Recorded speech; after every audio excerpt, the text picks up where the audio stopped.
Assalamualaikum warahmatullahi wabarakatuh. Nama saya Miko Usuma, NPM 2001020008. Di sini saya akan menjelaskan ketahanan nasional.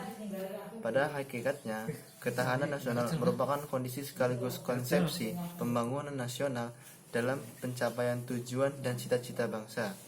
Sebagai suatu kondisi, ketahanan nasional merupakan kondisi dinamis bangsa yang berisi ketangguhan serta keuletan dan kemampuan bangsa untuk mengembangkan kekuatan nasional dalam menghadapi segala macam bentuk ancaman, tantangan, hambatan, dan gangguan baik yang datang dari dalam maupun luar, yang mengancam dan membahayakan integritas, identitas, serta kelangsungan hidup bangsa dan negara.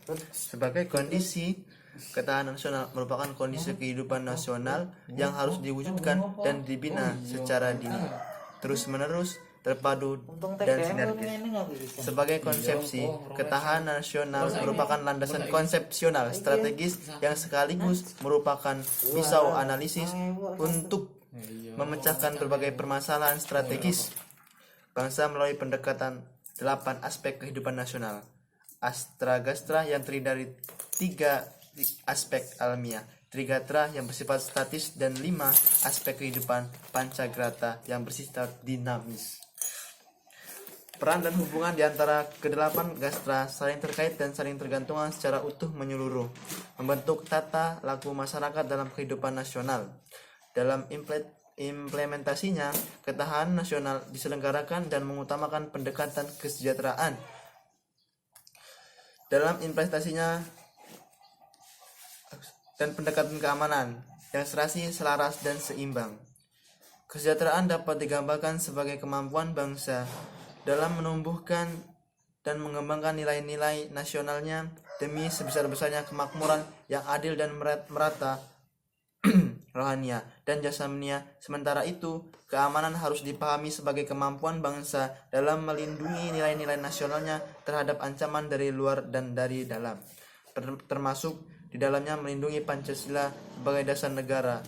Dalam perspektif ketahanan nasional, pertahanan negara Indonesia tidak terlepas dari pengaruh dan dinamika kondisi yang terkait dengan 8 aspek kehidupan nasional di atas.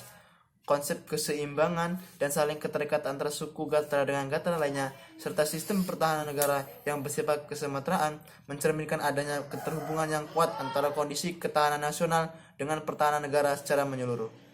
Oleh karena itu, pembinaan dan pengondisian ketahanan nasional dalam berbagai aspeknya akan menentukan kualitas pertahanan negara baik di masa damai maupun dalam masa perang. Kualitas pertahanan negara akan berbanding lurus dengan kondisi ketahanan nasional yang dimiliki. Artinya, setiap perubahan kondisi ketahanan nasional bangsa dan sendirinya akan berpengaruh terhadap kualitas pertahanan negara dalam implementasinya.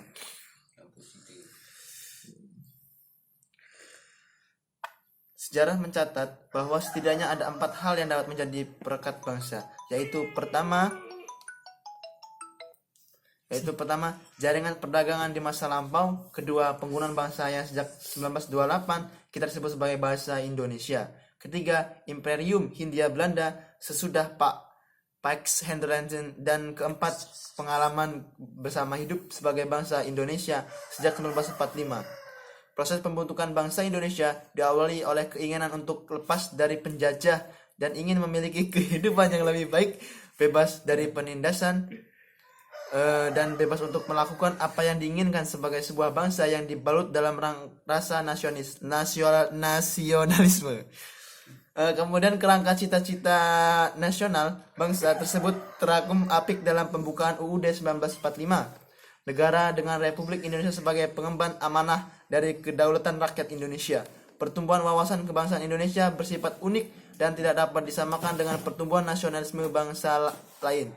Walaupun rasa persatuan keindonesiaan telah bertunas lama dalam sejarah bangsa Indonesia, namun semangat kebangsaan dan nasionalisme keindonesiaan dalam arti yang sesungguhnya secara formal baru lahir pada permulaan abad ke-20. Semangat kebangsaan tersebut lahir sebagai reaksi perlawanan terhadap kolonialisme yang telah berlangsung berabad-abad lamanya. Karena itu, nasionalisme Indonesia kontemporer telah berakar pada keadaan bangsa Indonesia pada abad ke-20. Namun beberapa dari akar-akar berasal dari lapisan sejarah yang lebih tua. Kebangkitan dan lahirnya semangat kebangsaan dan nasionalisme Indonesia pada awal abad ke-20 ditandai oleh 3 momentum sejarah yang saling terkait erat dan tidak dipisahkan, yaitu kebangkitan nasional tahun 1908, Sumpah Pemuda tahun 1928, dan Proklamasi Kemerdekaan RI tahun 1945. Mungkin itu saja presentasi dari saya, kurang lebihnya mohon maaf. Di sini ada tangan-tangan jahil, mohon dimaafkan. Kurang lebihnya mohon. Wassalamualaikum warahmatullahi wabarakatuh.